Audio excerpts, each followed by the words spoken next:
It is the 24th of August, 2014. So, let's look at analogies. Why not? Jeez. I cannot think. Let me think hard to think if there's some reason why. So analogies and the sort of amazingness of how we think.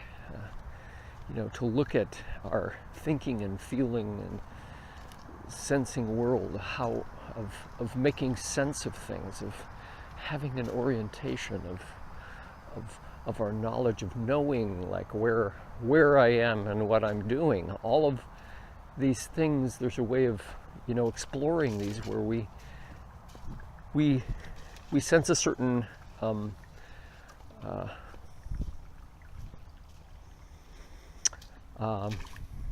what's the word I'm looking for here? Context, a sort of contextual overallness that we might call analogy. And so why would we call it analogy? Why wouldn't we just say that, well, I think this, or I'm feeling this? If we look at our thinking and our feeling in terms of our language, or in what we'll see is a kind of visualizing, something that's being seen as well. We're seeing, we're hearing. We might say that we're seeing internally in a way. We have sort of an image of what's happening that we could even say is happening at the same time as we're experiencing whatever we're seeing on the outside. We might say that, for example, as we are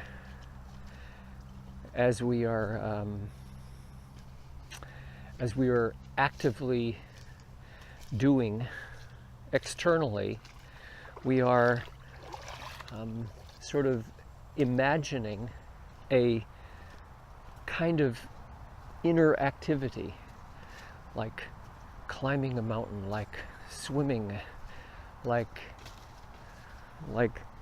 going toward a goal, a kind of a storyline, we might say, is sort of taking place. We're trying to get somewhere. We're a character in a story, and so the point here that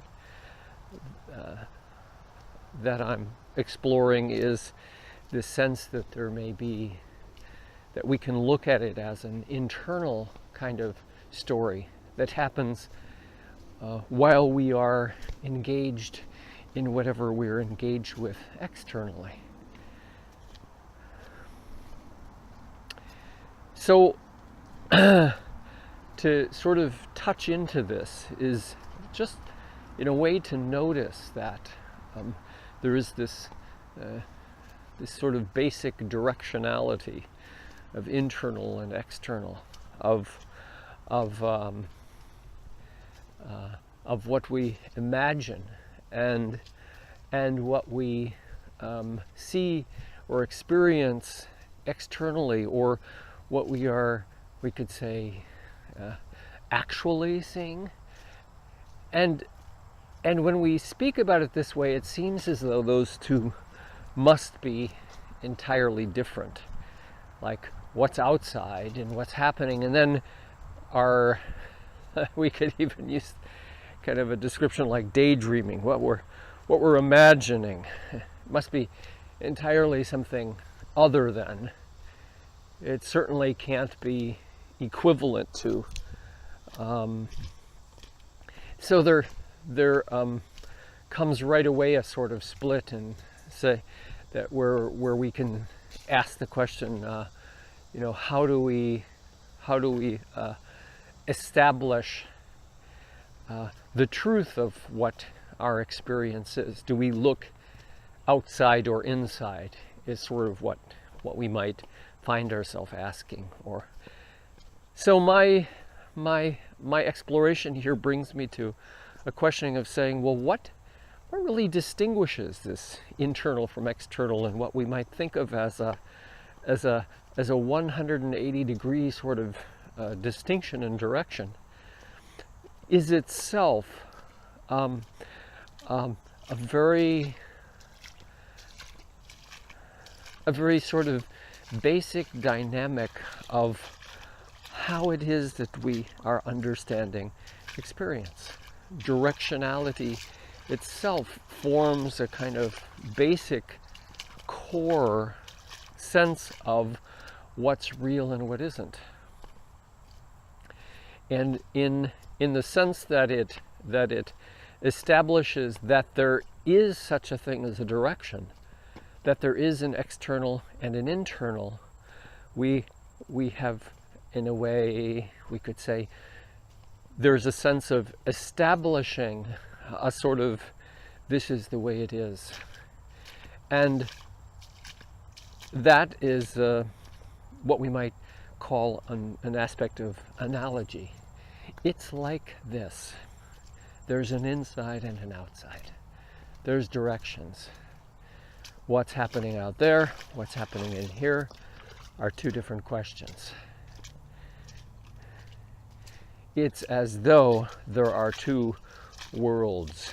One is the internal world, one is the external world. It's as though is sort of the basic structure of analogy, and it is the basic structure of distinction, similarity, difference,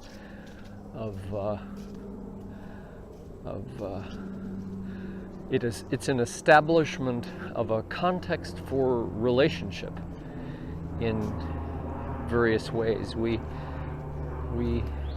Things are related to one another on the basis of what they're like and what they're not like.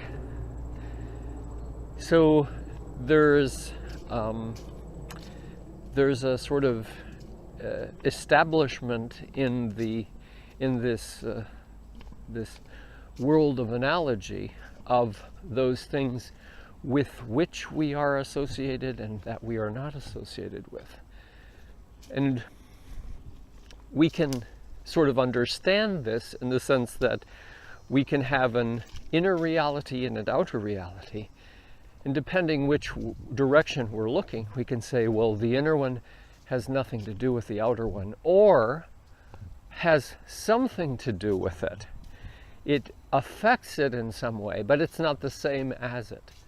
And this is sort of an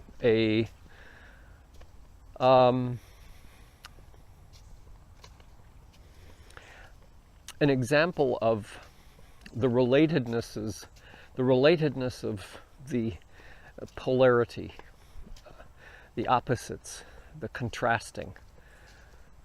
We can both experience, we can both describe in a way the differences between things by saying, well, first of all, I'm looking outside. I see green, I see a darker green and a lighter green. That is a distinction between this leaf and that leaf. I see a contrast between the leaf and the background. I see variations of color. I can feel variations in texture and so on.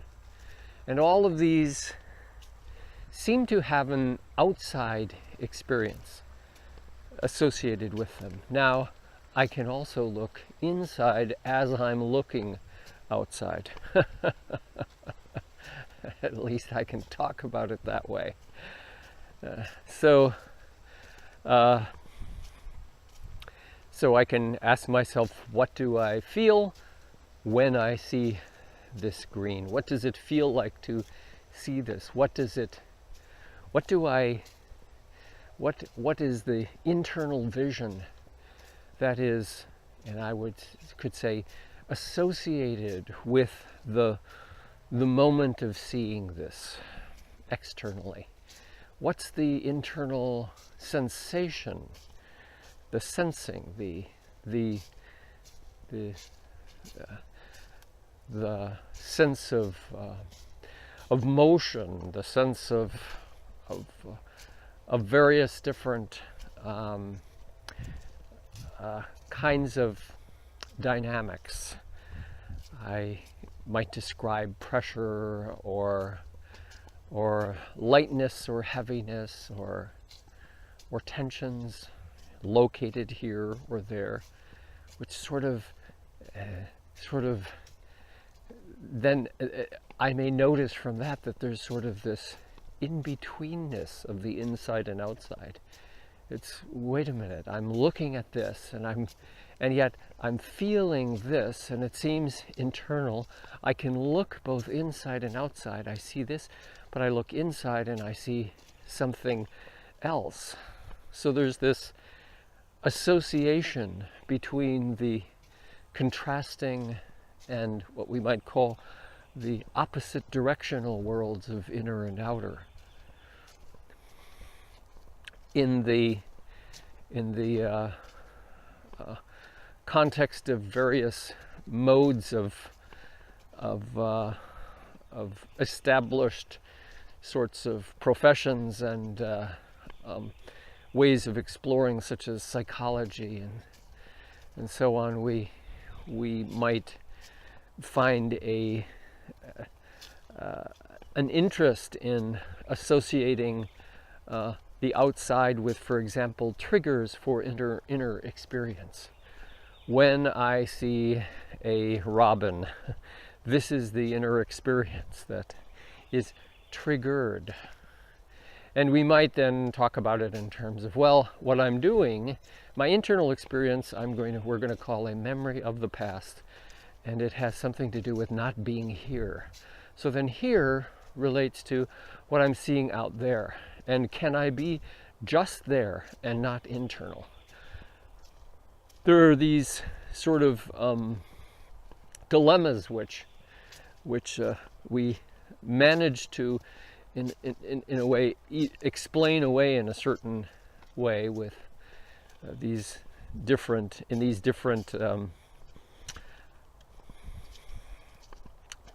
professions and sort of schools of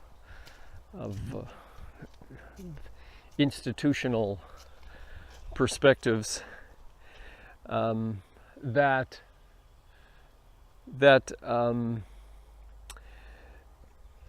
there's a beautiful new little growings of reishi mushroom on this tree. All right, so there are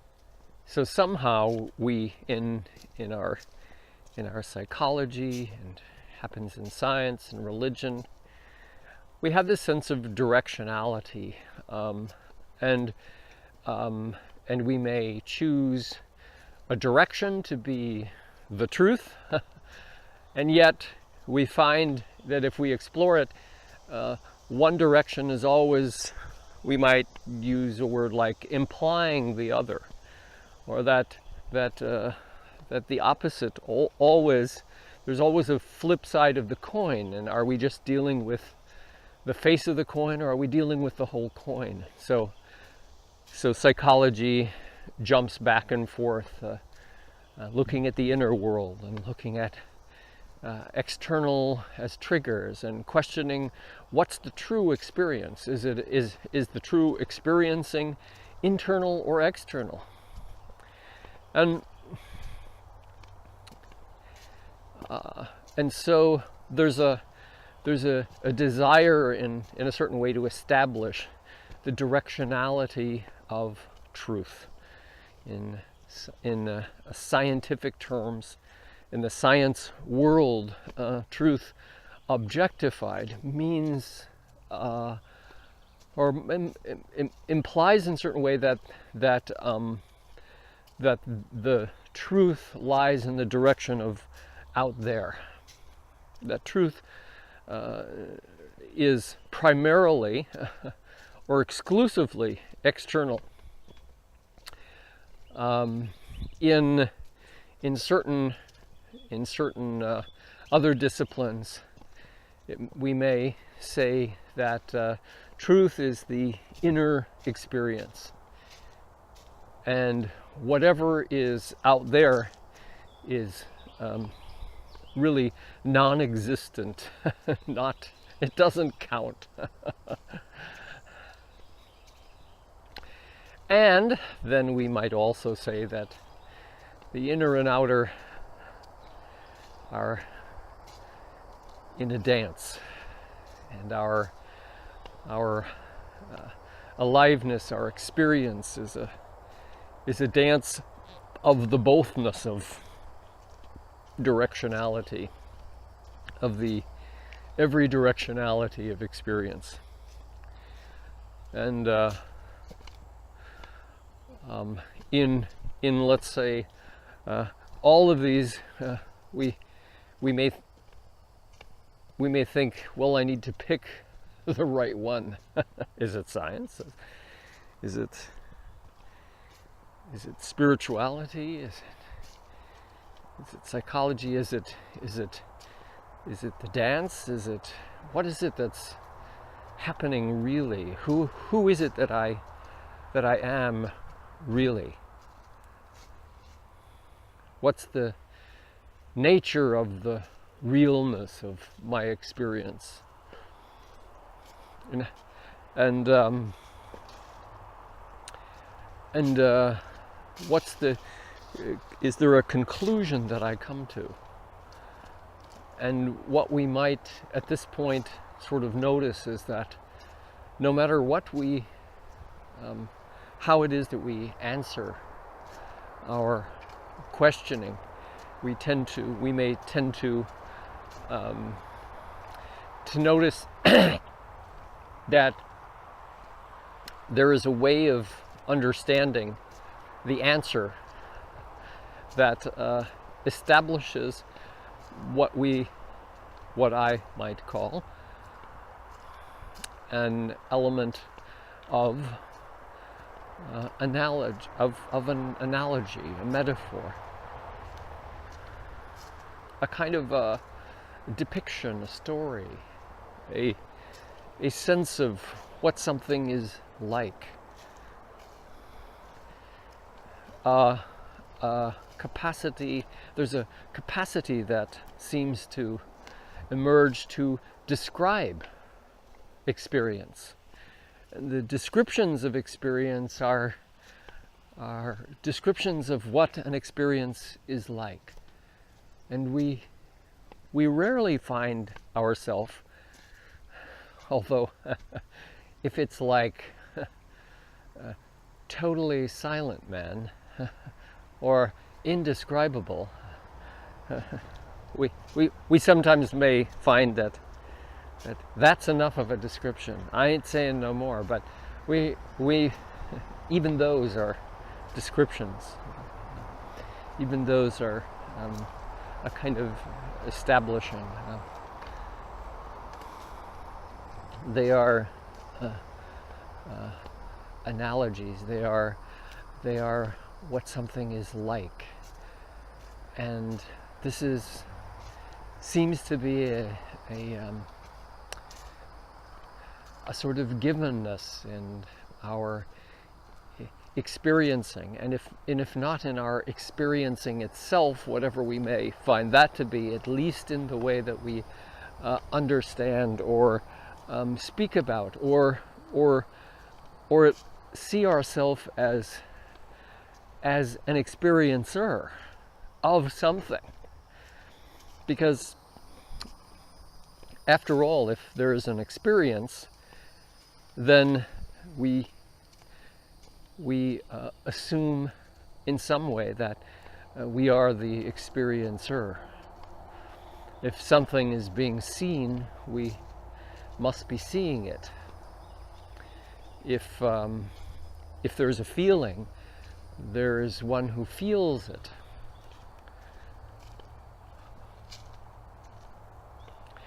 And it's only when there's a feeler that we have any sense that there's an experience, that there's a feeling. If there's a thought and there's no thinker, what would a thought be? Well, I'll tell you, this is what I think.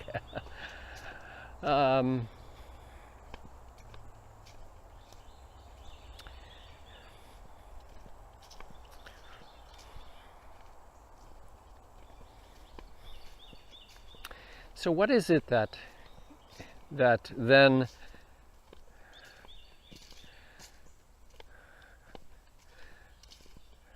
we we could explore any number of different ways this here.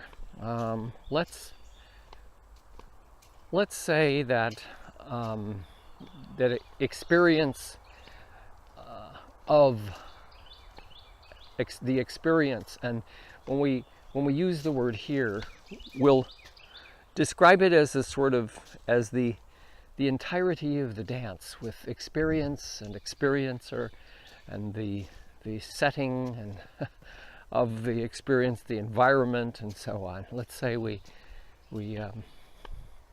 say all of that is experience. That there's implied then a sense not only of some outerness, but of a perceiver of the outerness, and a way of in a sense of the capacity of that seer to not only look outer but to look in different directions, to have a sense of both what appears but also a sense of what doesn't appear, a sense of contrast that in which things are arising in a distinct way. So how do we understand distinct? How do we understand unique then in this exploration? We might ask the question, can particular arise without, for example, contrast, without a polarity, without a sense of comparison, without a sense of what something is like and what something is not like, what something is similar to and what it's not similar to, with the nature of the differences of this and that.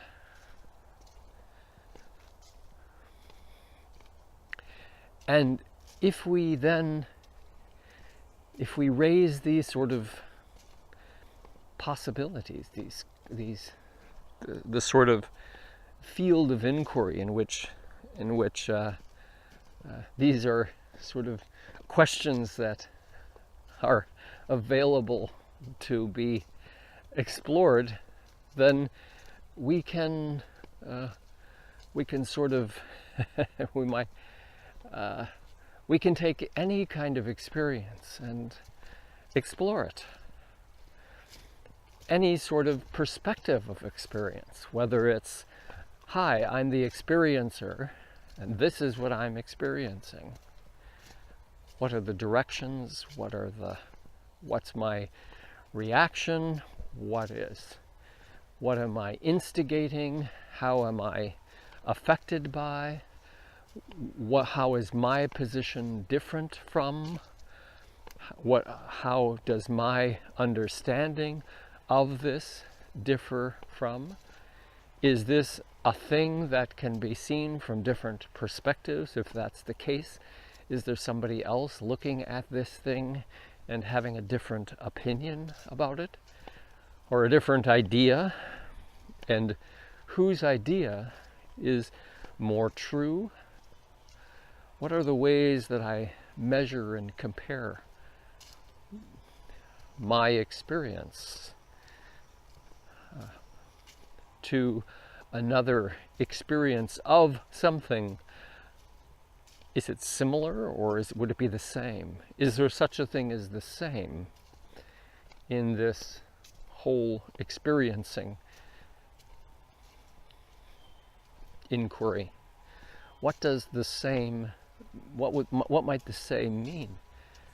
So we might understand the same in the scientific outer sort of the direction of out-there-ness, where there may seem to be an established sense of what is based on its position, its predictability.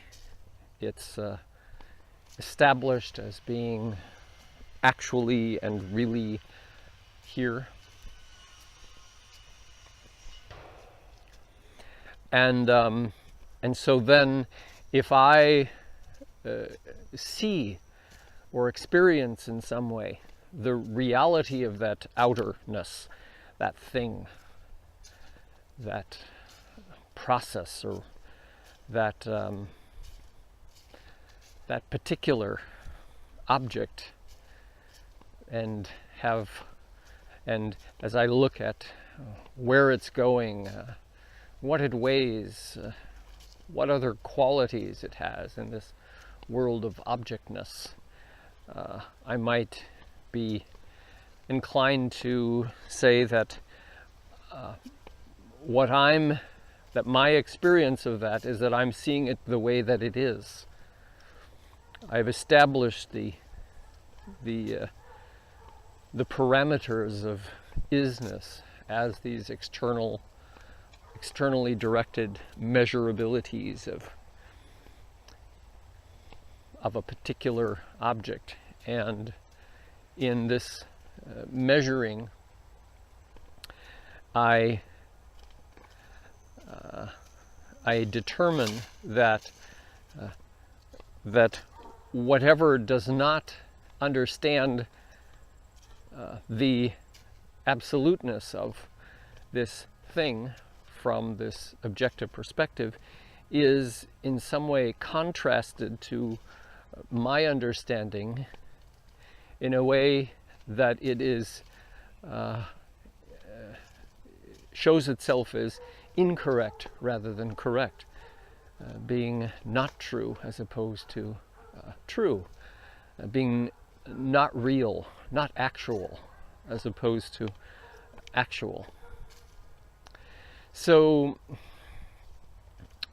in my in my splitting of the world into the actual and the not actual,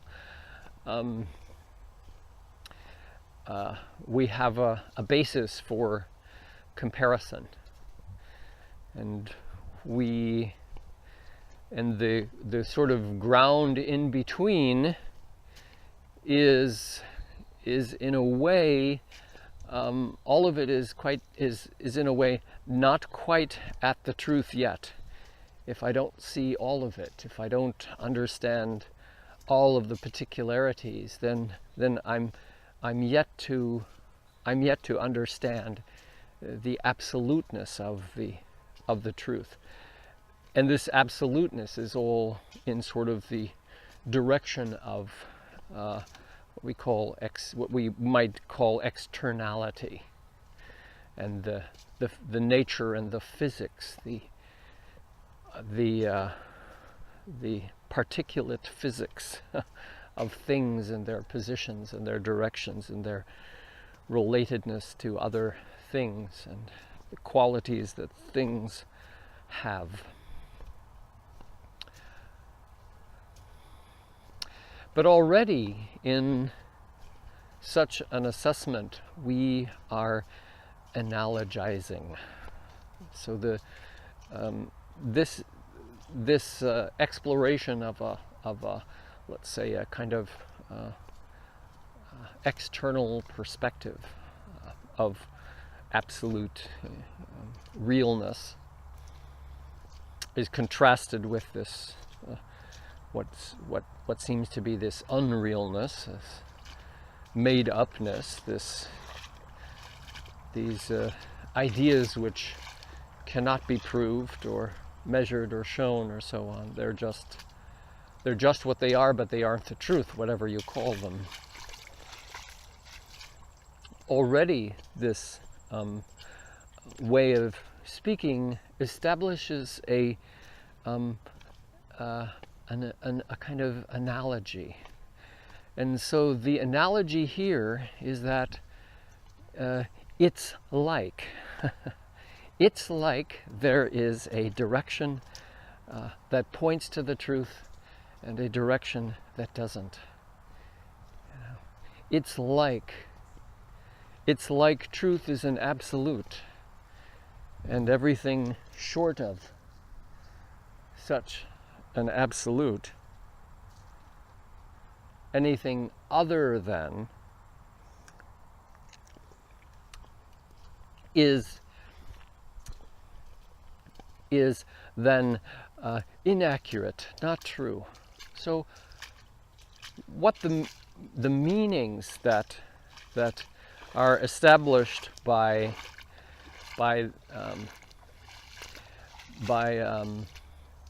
establishing a direction for truth and everything else as being short of truth or not the truth, is itself a very foundation of what we can call comparison. An analogy is we could say it's a way of comparing.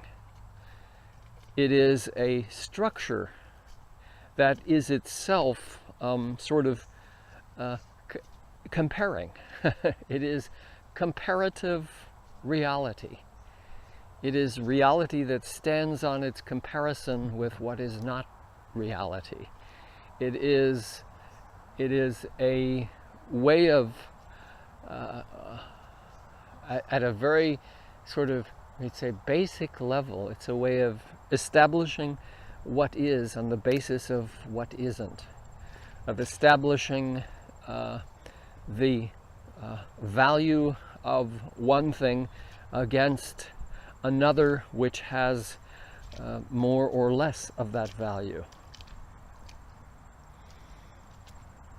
And so we step into is already an analogy that steps from one place and into another. The sense of comparing one thing to another has already established directionality. There is, in the alreadiness of our language, assumes a before and an after. And as such, the before and an after establish a way in which things can be distinguished from one another. Oh, that was before, that's not now. Or that was, but it isn't now. So time and distance and qualities and so on all seem to present in a contrasting way, in a polar field, that if we pretend to be able to escape it or transcend it, might easily be recognized as, oh, there's such a thing as escape? Well, then there's a inside and an outside. Oh, to transcend? Well, that means we leave it behind in a way. Oh, to integrate? That means that all the separate parts can be understood in a more true relationship to one another. And so we have integrated and not integrated. We have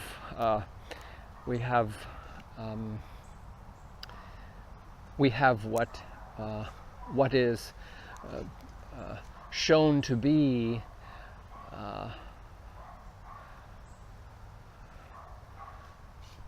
in some way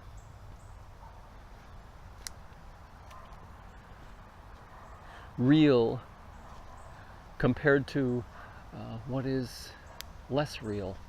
We have a way of looking at something that is, and here we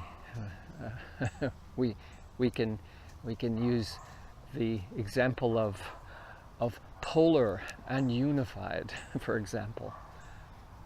And we say non-dual, and one of the sort of very interesting ways of exploring this is to say, okay, well, now let's explore non-dual, and let's see how there is the non-dual and there's the dual. Oh wait, that's dual. Okay, well, there's the polar and the non-polar. Okay, well, if you're setting up the difference between the two, that would be polar. Okay, well, let's pretend there's what seems to be, and then there's what is. Okay, well, I think, there's a pretty good line there between the two. There is all right. There's the illusion, and there's reality. How's that? It's okay. Well, which side of that line do you want to be on?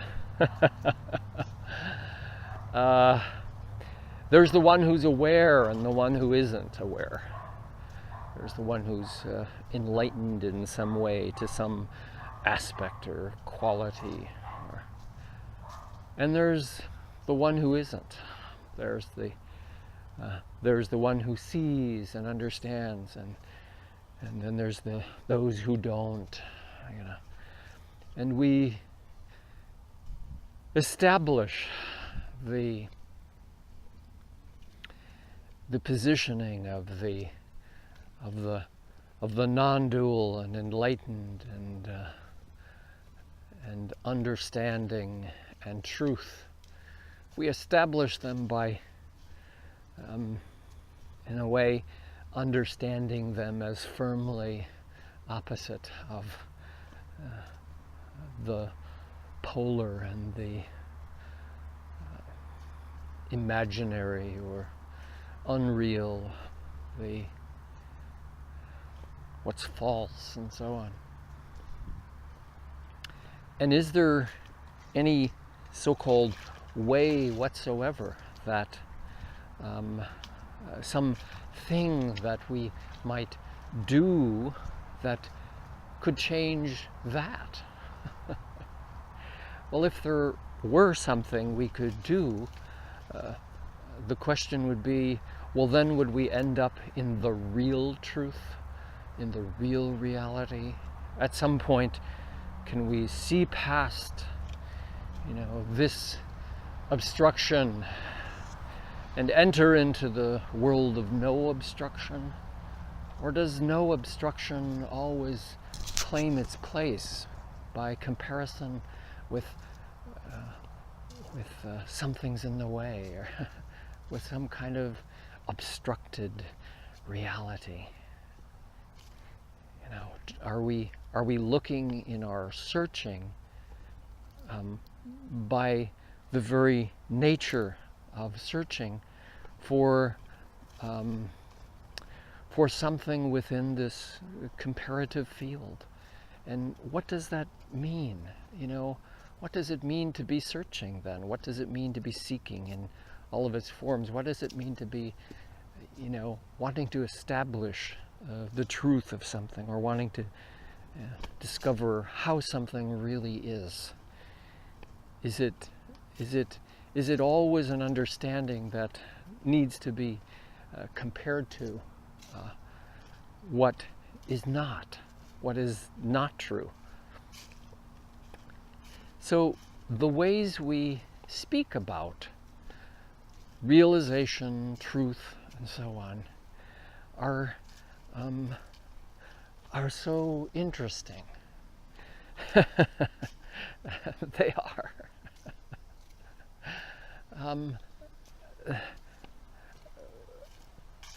If we put them down, are we establishing that there's some better way?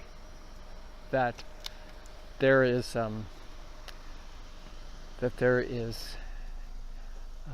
a delusion taking place here. We're being fooled. We're being caught. We're being stuck. We're being hoodwinked. We're being less than honest. We're being whatever. And perhaps right around the corner is the moment which we attain a new perspective or realization, a new way of understanding that once and for all, or finally, or at least for now, sees what is, sees the perspective that is incomparable with the others, in that it makes everything else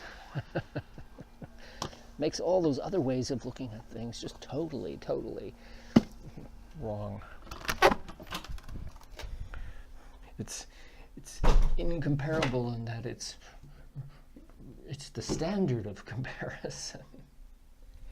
It's the establishment of, it might be the establishment of once and for all, realizing the wrongness or insanity or failure or untruth of some perspective or another, some thought that we might have had, some way of doing things that we might have done before, but now with this new perspective we may not do it again.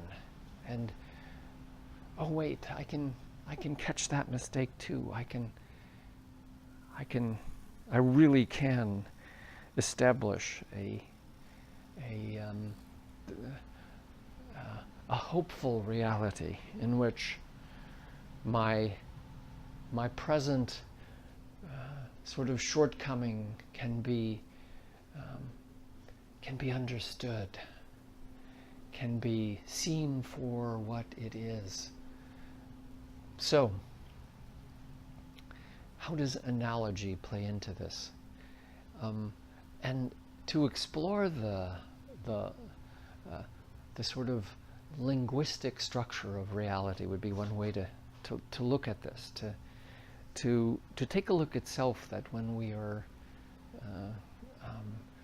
we're speaking of analogy, or when we're imagining that this is sort of like that, or when it occurs to us that, oh my gosh, I opened this door. Metaphors are the same here. I'm using analogy in a larger context of comparative sort of structures of understanding and so on. That this world of comparison is. We could notice first that it's amazingly rich and diverse. One would expect it to be. Because it draws on everything.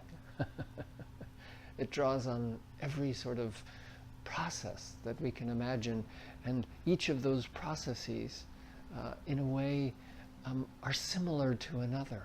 Perhaps not quite the same, but they vary within a certain kind of a field, a spectrum of variance that we can explore itself. In the field of color, we can move from one color to another, and we can determine the variations as being distinct, and something can be the color of the new leaf on the maple tree, and something else can be the deep green of the ocean in this particular place at a particular time of day. And we are elicited into experience upon experience upon experience that draws from similarities and differences of contrast by virtue of similarity, by virtue of what it's like. It defines what it's not like. no, it's not like the old leaf and the brown leaf in the autumn, or the green of a of a of the of a dark established plant. It's the light green. It's what it is, and what it is always like something. So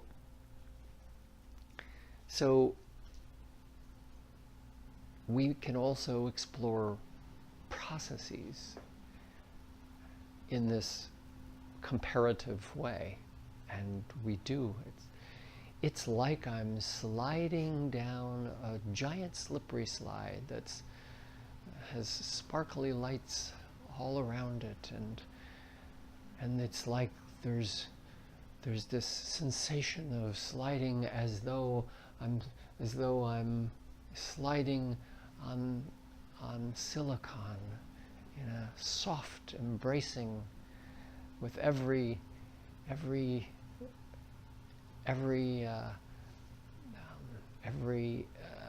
atom and molecule of air is this flows over me with a sort of soft and massaging quality. Here we become writers if we explore a simple sensation, because it draws us into all these similarities and all these comparisons to something. So in this comparing, if we look at it as a sort of activity, let's say, or an action, I am comparing. If we think of comparing as just something we're doing, we might also explore comparing as it's a way that we are experiencing something that's happening. If I'm experiencing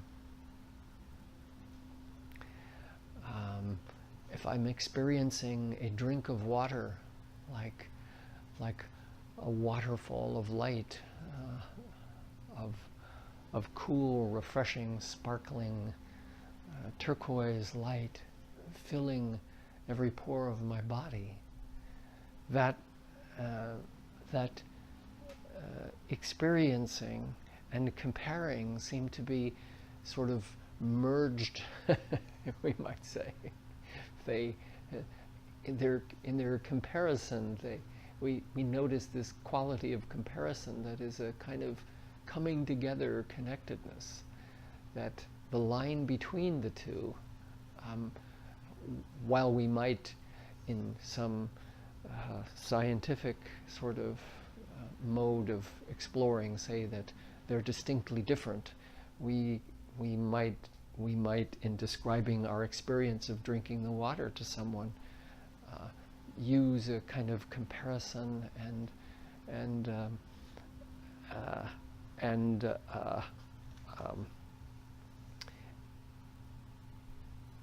express and communicate, in a sense, a much of, let's say, a very full and expressive sense of experience that might be much different if I'm experiencing what I call the scientific experience of drinking water. Well, I lifted the glass up, I tipped it at a 25-degree angle to the ground, or a 90-degree angle to the ground, and the water came into the mouth, and then gravity brought it down into the things. We can imagine, this. Use words to describe experience like this. We might even say that this is objectively what happened. and yet the the objective descriptions necessarily seem to draw on the same comparative, in the same sort of comparative way, though perhaps with different analogies as the more as the as other ways of exploring the analogous and metaphorical worlds of description.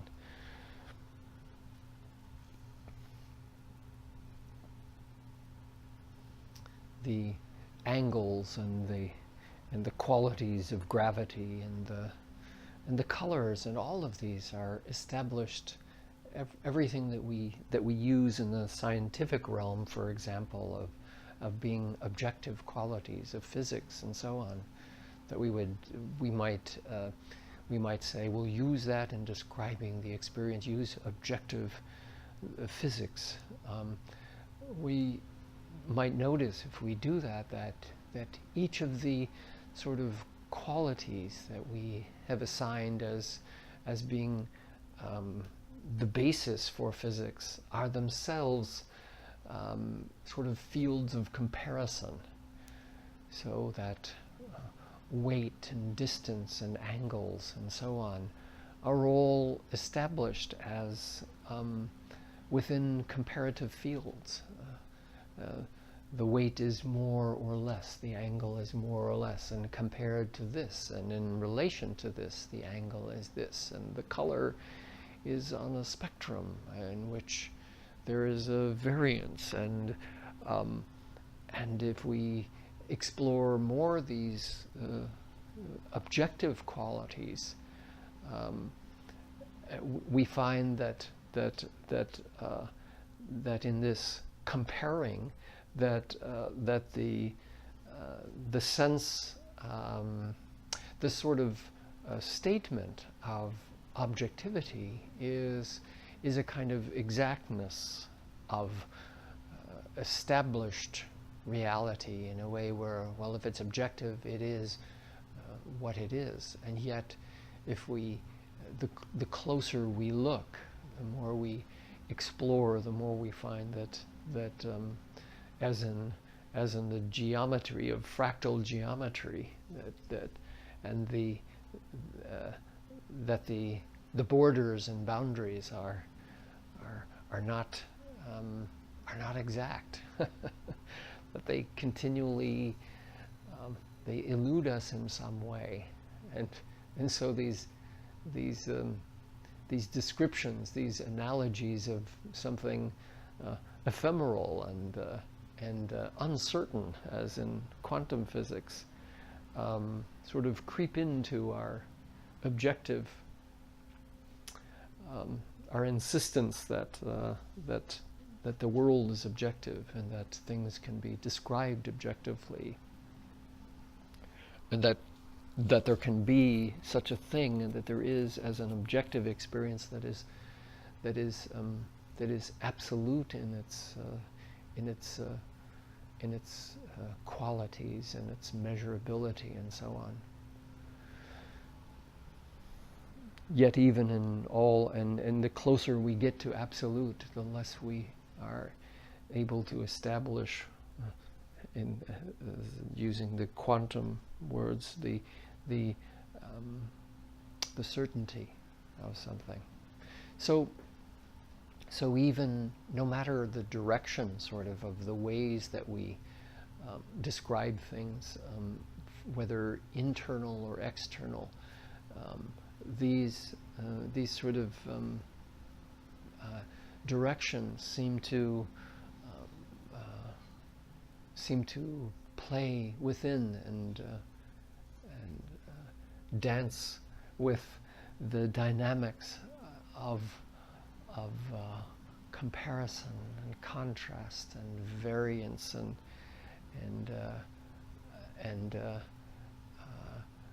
establishing distinctions and so on that themselves express, as we look closer, express a sort of distinction where no line even between them can be absolutely verified. So the field of distinctions may from, and here we'll use the scientific sort of kind of objectivist way of speaking about this, where one thing is determined to be established as different from another, and that the sort of line between those two things must also be established and is as a sort of absolute sort of line between that where something begins and another ends in this objectivist sort of way of speaking seems to be absolute, that there's an absoluteness of separation. And this seems to be, this we can sort of understand this as a sort of analogous statement, where, well, there's the absolute line, and then there's the fuzzy line.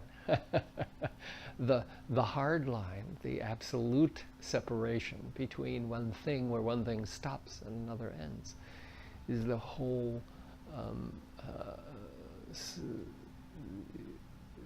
draws on all the analogies that distinguish beginnings and endings, that establish borders and boundaries.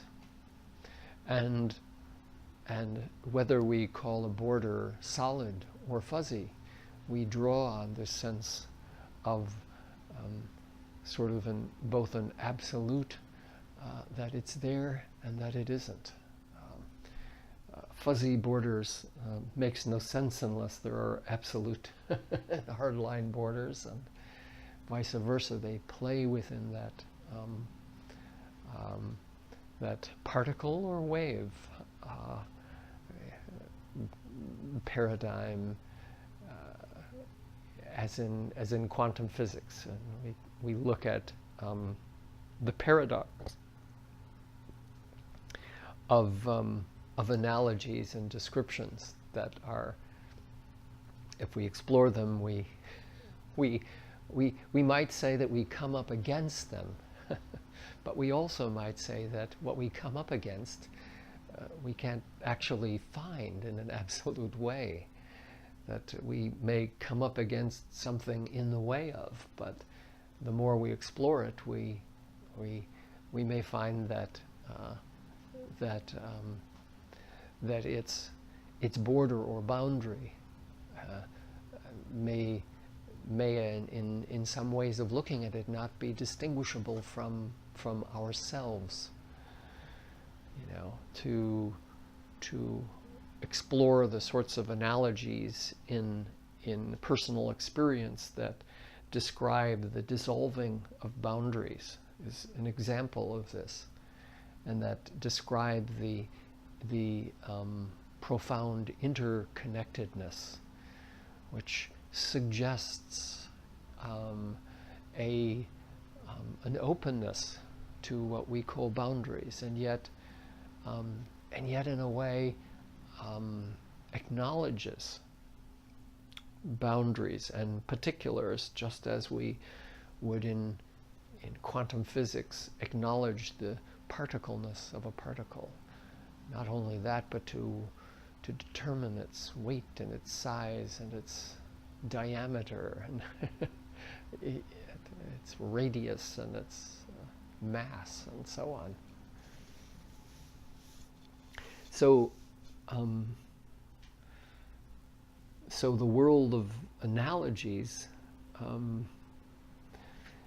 dances between the particle and the wave. The similarities and the differences we might think are strictly sorts of dynamics that refer only to the objective world, as in, well, this weighs this much and this weighs that much and so on, and this is this. There's a certain velocity to this, and that can be measured against that, and the relationship between the two is a relationship between these two objects is a relationship of distance and so on. And so the measuredness and the comparison we come to think of as, in some ways we think of these as the particulate world that, and we might even think that, oh well, comparison only refers to the particle view of reality. You know, when something is measured, that's when comparison takes effect. When something is distinguished from one another, that's where comparison really counts. But we might also ask, in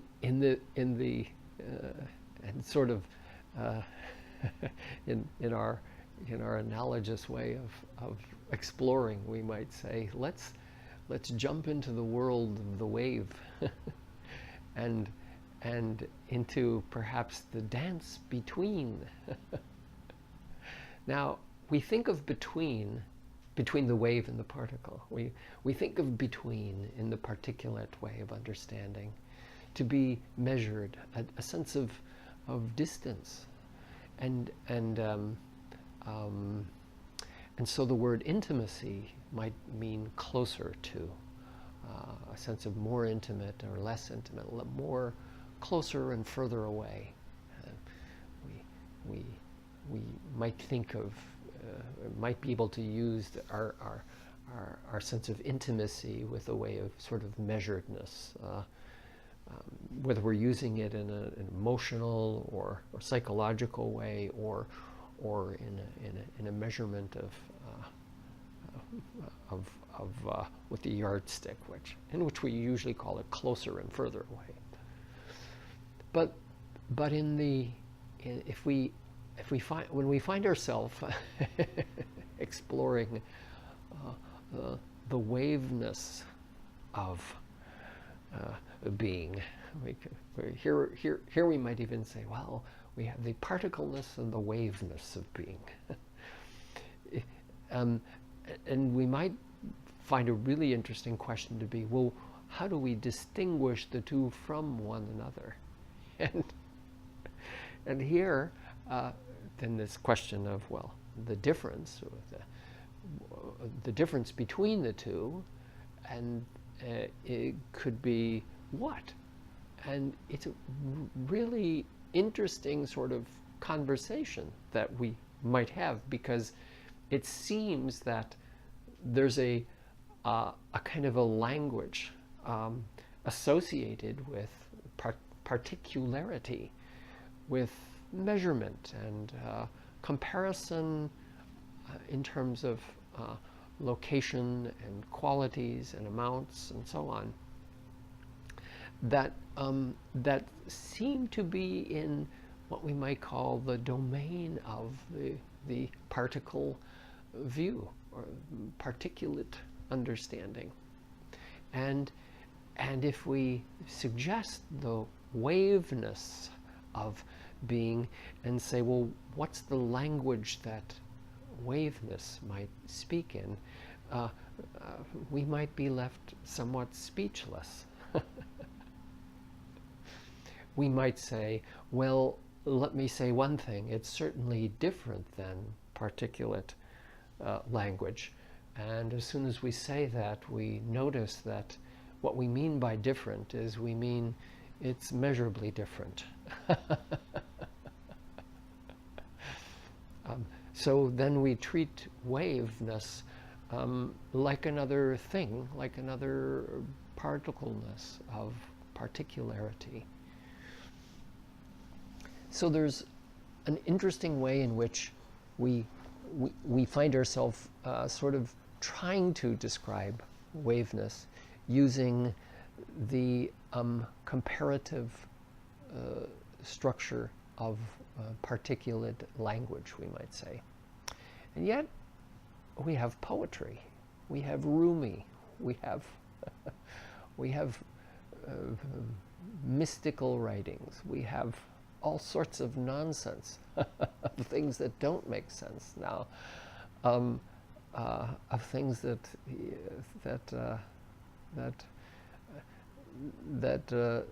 present themselves as in a way that doesn't make sense to the let's say the particulate structure of logic and sensibility that determines the exactness of the particulate world and the measurability of it. Things in a particulate world, things can make sense, and if they don't make sense, there's a sense that it doesn't make sense because we're just missing some pieces or of understanding, that we haven't seen all the angles, but it's still figure-outable. So this figure-outableness in the particulate world is the sense that we might even say, hey, if I can't figure out what the difference between something is, it's because there's some way in which I haven't yet accounted for one of the ways in which these are different, or I don't have the tool or the instrument to measure the difference. And nevertheless, these differences are based on the distinctness and particleness of these two things.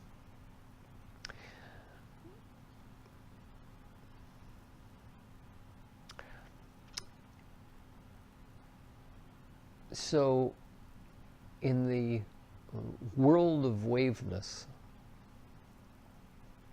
if we start in our poetic ramblings, speaking of distance that is intimate and time that is immediate, of immediacy and intimacy, and of immeasurability, of simultaneity of all time, of the accessibility, the instantly accessible connectedness and of each and every particle as being here and now, and not there and then we're in the world of particulate nonsense. Yet with our sort of nonsensical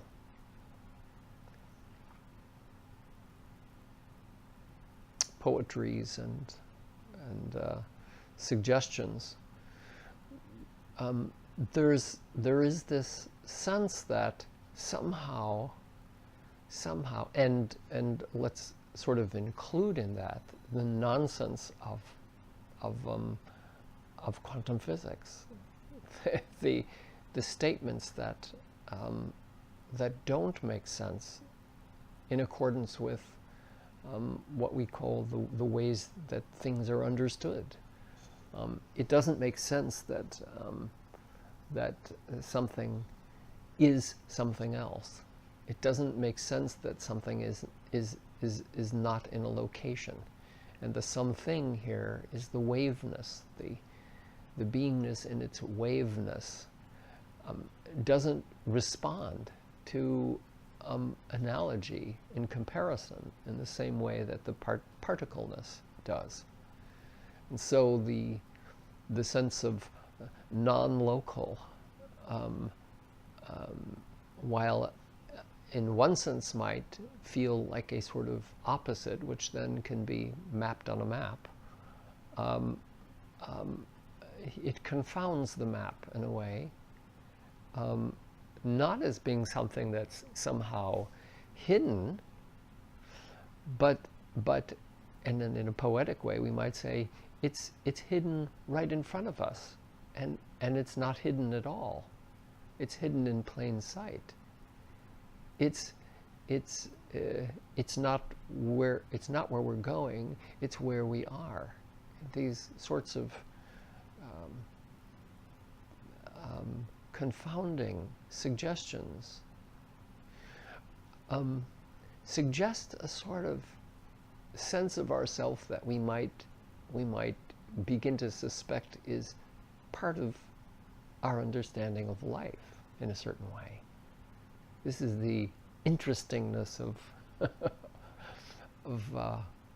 poetry and of mystical experience, of the experiencing of a dimensionality that seems to be non of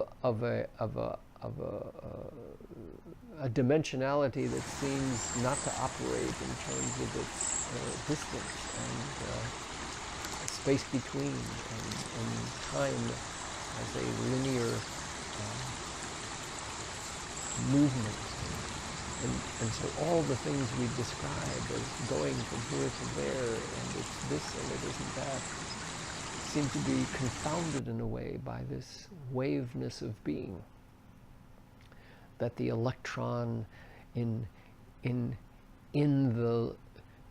the teapot is not only similar to the electron in a particular pebble on a planet in a galaxy billions of light years away, but is identical.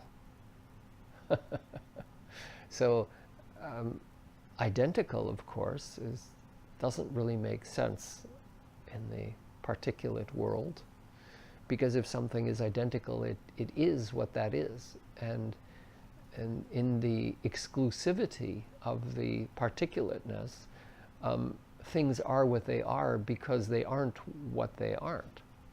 And so if something is here, then anything that is over there is not only what the thing here is not, but every component of, or everything that something consists of, all of its qualities and its makeup, so to speak, which are these particularities of an object, are different from and thereby not the same as something else. So that there's the language and the logic of particularity, and there's the poetry and the nonsense that dances between particularity and the waveness of being.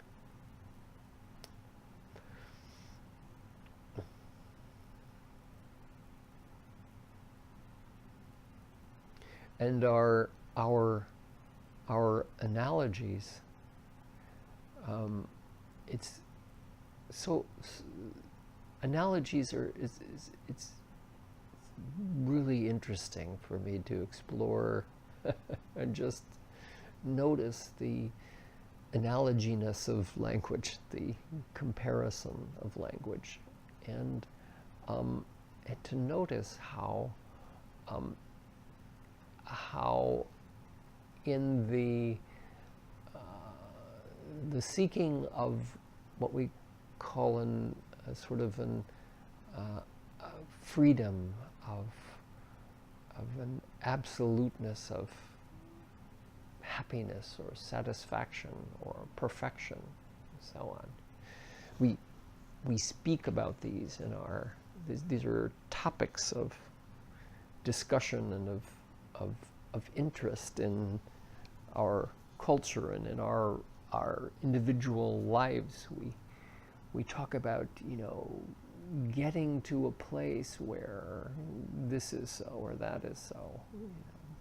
Being secure, safe, happy, satisfied.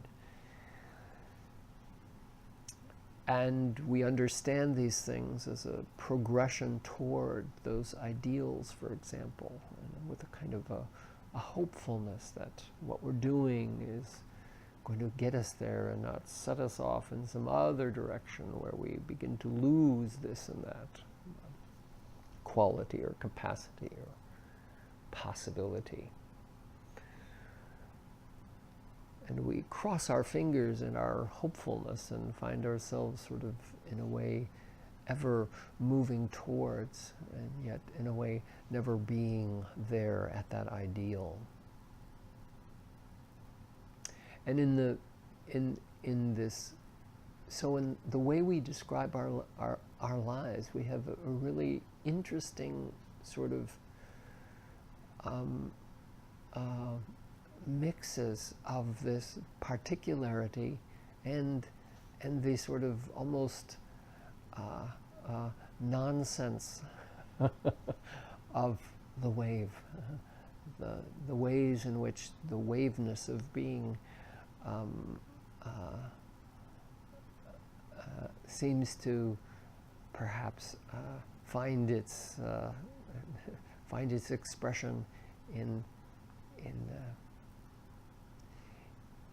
a sort of nonsensical expressions of language, at least in our poetries and in our utterances of things that don't jive with the particulate view.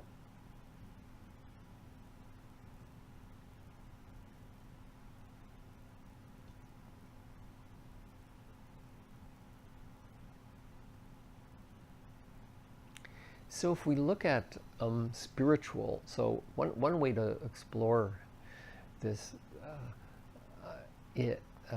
sort of analogies and comparison and the particulate view is to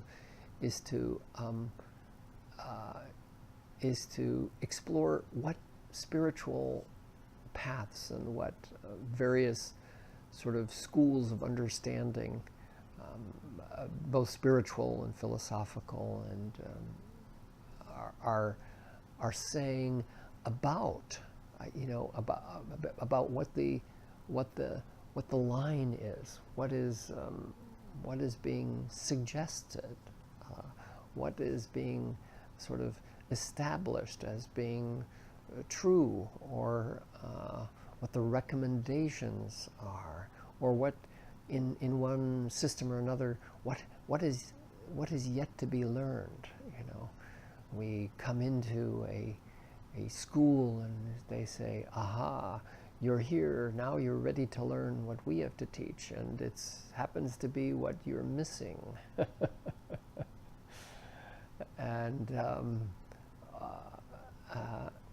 And so there is this in seemingly all of our kind of established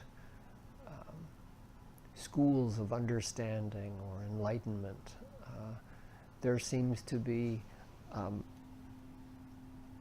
analogies to the idea of an ideal. An ideal that we come into an institution short of something, needing what someone or something has to offer in order to once and for all hopefully attain, or home ownership, or the American dream, or health, or happiness, or freedom from drudgery, or financial freedom, or peace, the freedom of peace, or the freedom of happiness, or being able to do whatever you want because you have enough money, or being able to create whatever you want because you have become the creator of experience, or or of the or of having an abundance of something that now, as of yet, is not abundant. And what must you change? Is it inside? Is it outside? Where we over here, wait a minute, those guys are telling you it's outside. It's not, it's inside. We have the way to get to where you want to go. And we can tell you all the things that are not right about what everybody else is teaching. And we can convince you, which is what we want to convince you of the rightness of doing what we believe it is that you must do in order to get what you want. So everybody, meaning the institutions, the schools, the teachers, and so on, everybody proposes that there's something that you want. There's this understanding. There's something you want. There's something you need. There's something you're lacking. These are all sort of ways of saying the same thing in a little different style. There's something you desire. There's something you really need. There's something you would totally be so happy if you had. You would, and you may not even be aware of how much you're lacking, or how good it could be, how much better.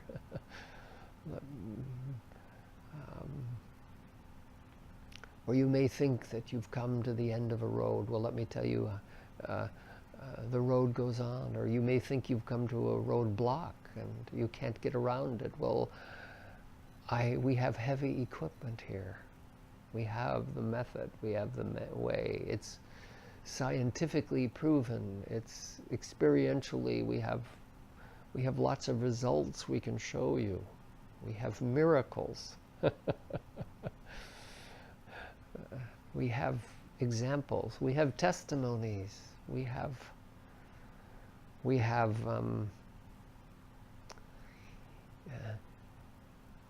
promise you.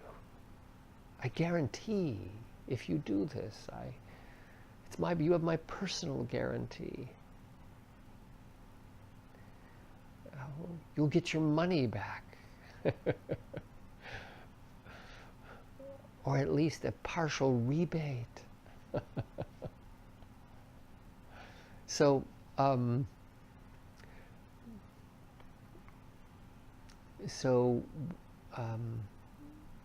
so the ideal seems to be a part of our sense of a self, of a journey that where we're en route to the final happiness or safety or delight, stability, so on.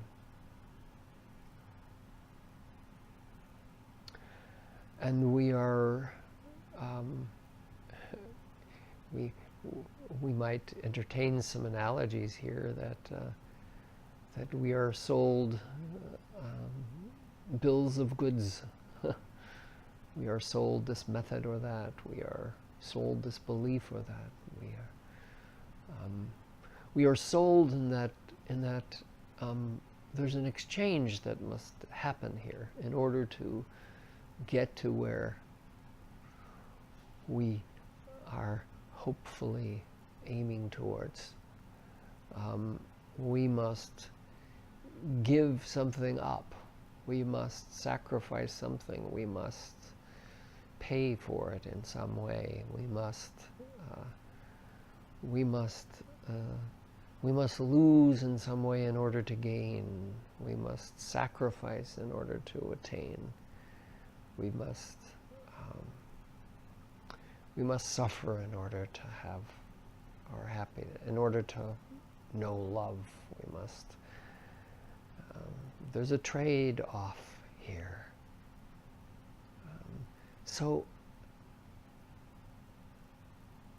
So we may find it really interesting to look and see all the different ways that this trade-off, what is it that we must pay and what is it that we're getting.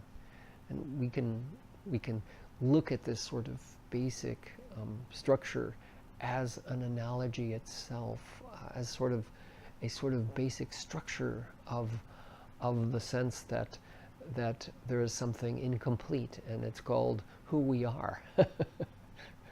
And that if we become subservient to someone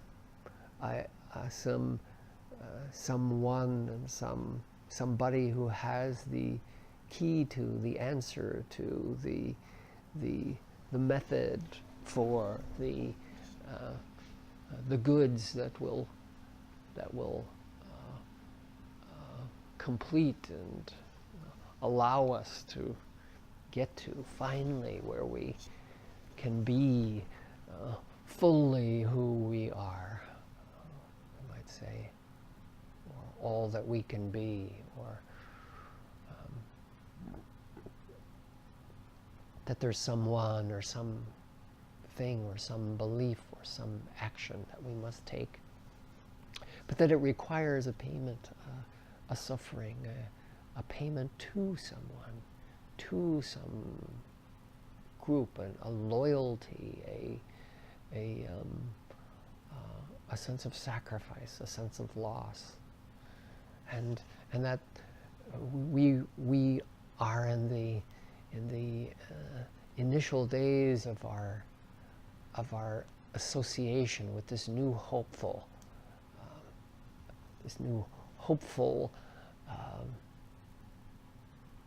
promise. We're told what it is and how it is that we have to engage in what our demeanor must be, and what our attitude must be. Oh, you must be happy doing this. You must not only work scrubbing these floors, but you must be happy while you're doing it, and say, okay, I'll scrub the floors and I'll be happy. I'm happy. And at times you'll fall short of being happy, in which case you must remind yourself to continue to be happy. And I'll say, okay, I will. And you must scrub floors for 10 years. But after 10 years, you will graduate, and you will finally attain what it is that you have come here for. And in 10 years, we find that, the news is not good. We have not done it with the happiness that we needed to. So it's going to take another 10 years. Or we can do the very quick method of getting through those barriers but the sacrifice must be more. We must study every day. We must, there are many things that we must not do. And basically, they're all the things that we tend to do. So this is going to be a problem.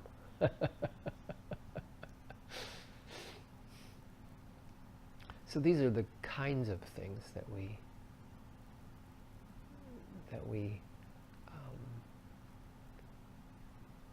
notice about the structures of our cultural and individual sort of identities, and the fixes for this this determination that somehow this is not okay here and now. This is on its way. This is going somewhere.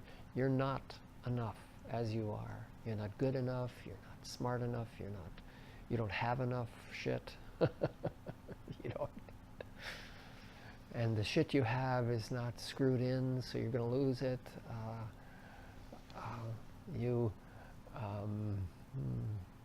You're not lovable enough. You're not whatever. But there's hope for you. Thank God, oh my goodness, there is hope for you. Uh, if, if, if you didn't have all these things that were not okay with you, you wouldn't need hope. But thank goodness for hope at least, because being the human being that you are, despicable and imperfect and unhappy and miserable, deservedly,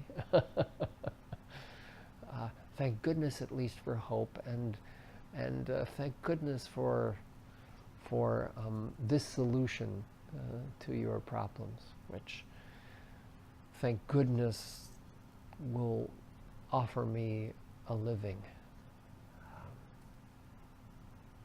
I can at least get something out of your hopefulness. I can sell you this bill of goods. You can be indebted to me. You can give me something back. I will give you your imperfection and a way to escape it if you promise to do something for me. And this becomes sort of the sort of analogous structure, this structure of relationship of all different kinds, not only with teachings and institutions and so on, but with each other as individuals. It's like, let me see what you don't have and what you might need from what I can offer you as something that will make you happier, da da da da da. Let me, and first of all, I must convince you that you need me, that I have what it takes to make you happy, safe, secure, delighted, loved, and so on. But let's be fair. You owe me. You owe me your loyalty. You owe me your. You need to give back. There's a two-way street here. And so we establish these sorts of relationships on the basis of this particularity, in which the distance in the relationship is one of exchange, it's one of trading, it's one of bargaining and bartering, it's one of making deals, and it's one of indebtedness, and it's one of extracting the value because we deserve it, or because you owe it to me. It's one of holding things against people because they have gone against the bargains they've made, because they haven't lived up to their agreement to sacrifice, and because the relationships that we establish in this way are about getting to love, not about being loved, are about getting to freedom. Freedom is bought, love is earned in this relatedness, these structures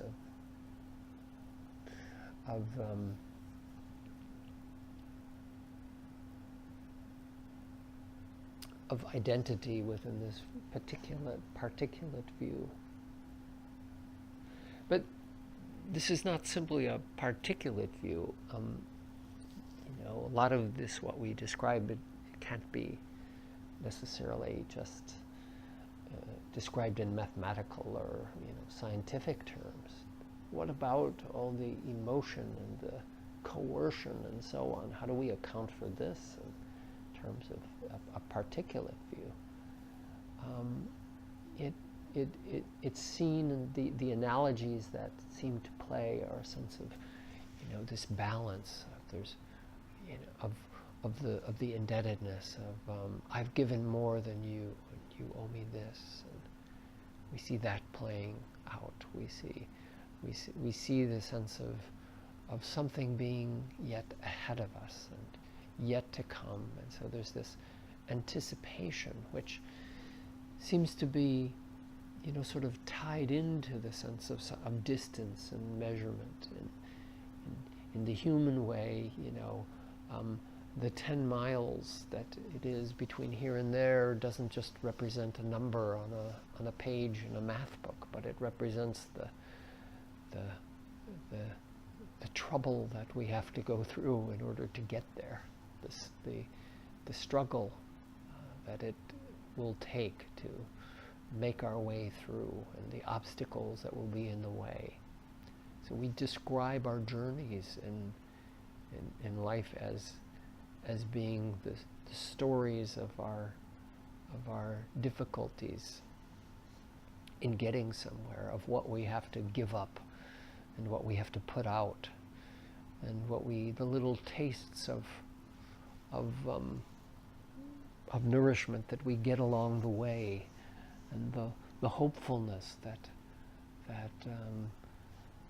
we'll finally reach some measure of wholeness. So if we start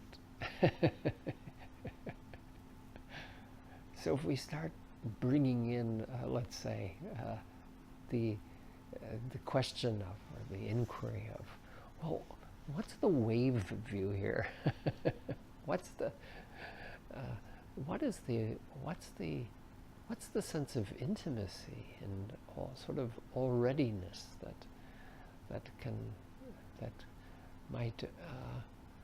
might suggest that perhaps a goal is already here, that might say that what seems to be far away may be actually intimately and here and present, that my sense of need may be seen as fullness, or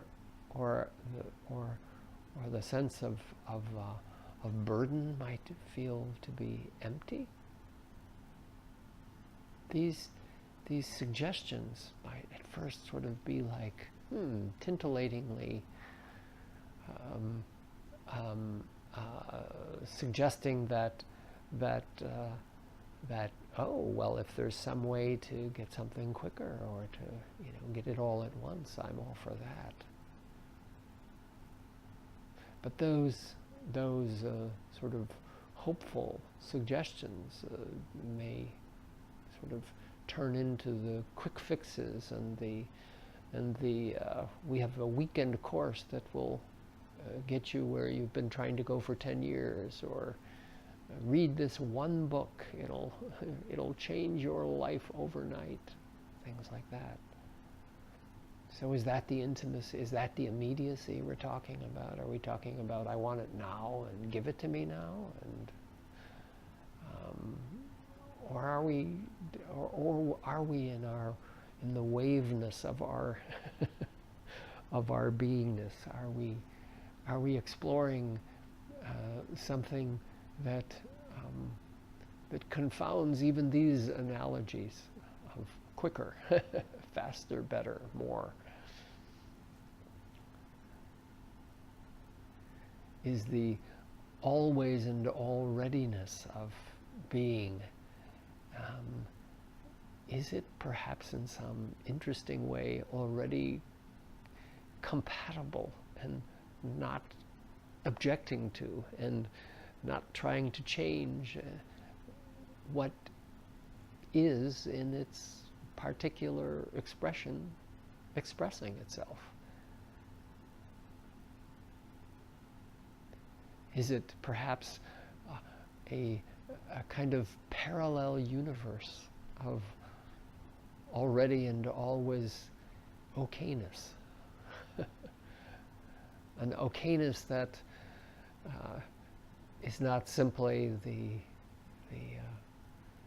ignoring or the dismissing of or the hiding of that we describe in our particulate and eventual world, the world in which that by ignoring and dismissing, we finally find our way to what's important and what's useful and worthwhile and valuable and so on. Is there a kind of immediacy of okayness that is not about a value of judgment that must exclude before things are okay? Is there an okayness that lives sort of in a way alongside and within and as and with and in the already all together and each and everyness of our experience? Is there a fullness that finds itself in the midst of seeking rather than is held until the end? Is there an emptiness that we are already that embodies each of our embodiments, whether contracted or loose or relaxed or firm or loose? Or is there an emptiness in the form itself?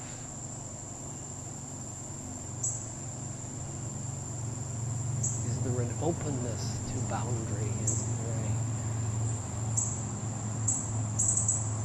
Is there a freedom in every form, in every restriction, in every description of this stops here? Is there a freedom that is unbounded not by breaking through but by being itself?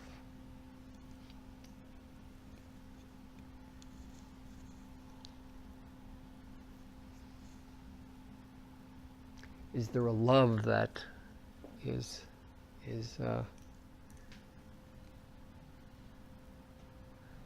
every directional?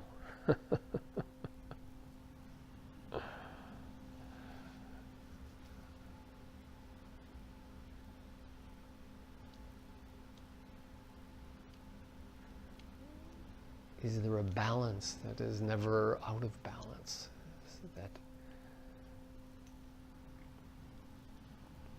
And is this perhaps the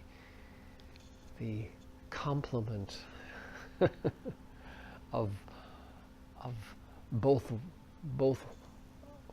what we are and what we're not, of the entire world of complementarity?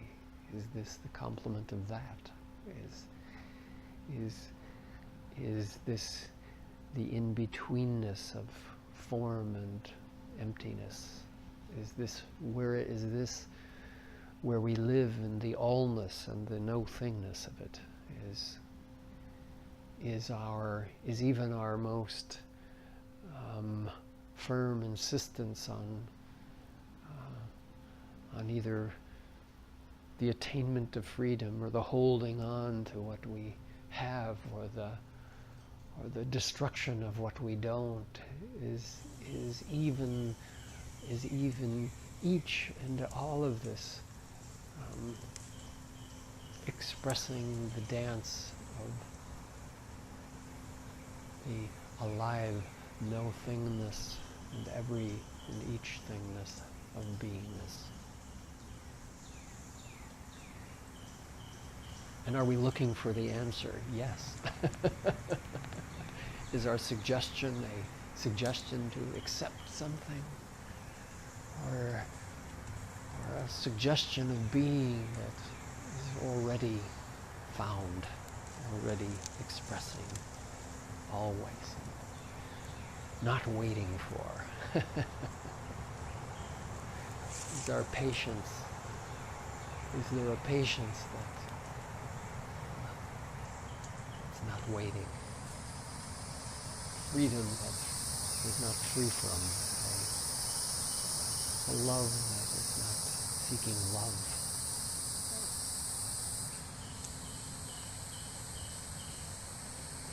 A security that needs not to be tied down. A fullness that is unmeasurable, immeasured, cannot be doled out or emptied.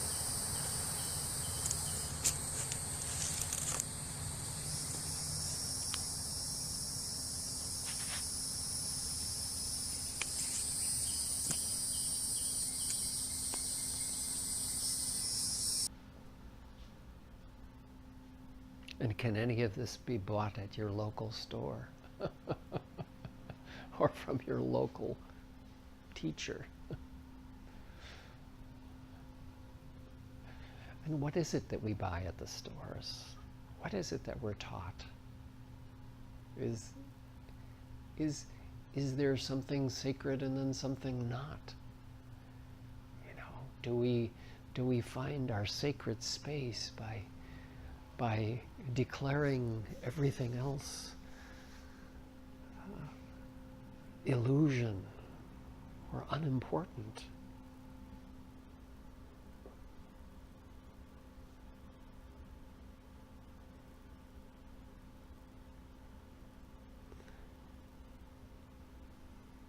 Or is this sacred? Is it the always, the already, the this and that, is sacred perhaps not a label of distinction, but the very wave of being itself, the waveness of each and every.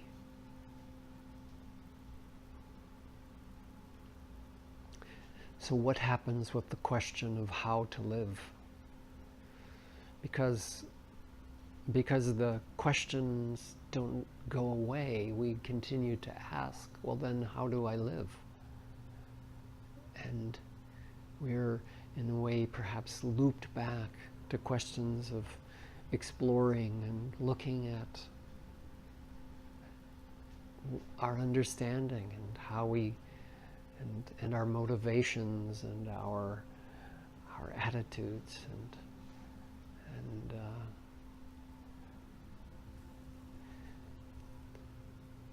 and we determine and we decide and we take positions and we explore, we inquire, we move, we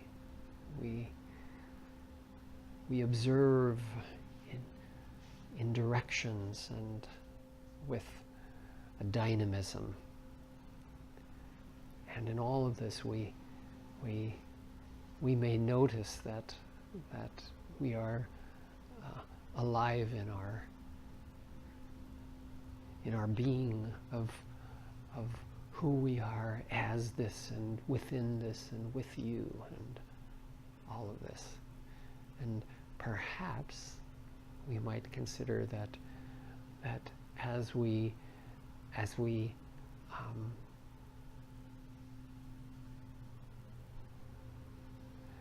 dance in this great in-betweenness of form and formless, that each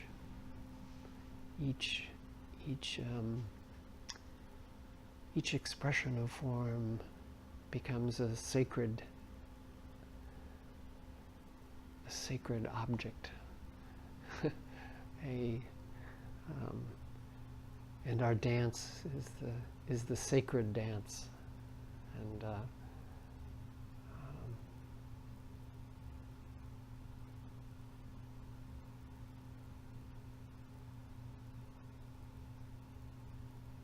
and that there is no other dance, in a way.